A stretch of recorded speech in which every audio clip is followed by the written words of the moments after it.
here's how to blur a specific part of your video in Premiere Pro. Locate the section where you want the blur effect to start and press Ctrl+K to split your clip. Then find where you want the blur to end and split the clip again at that point.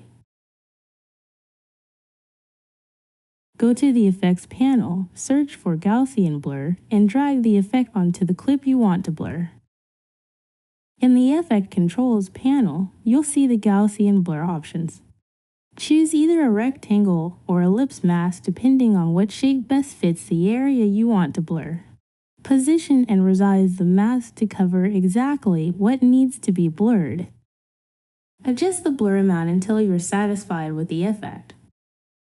For smoother edges around your blurred area, increase the feathering value to create a more natural transition between the blurred and clear sections.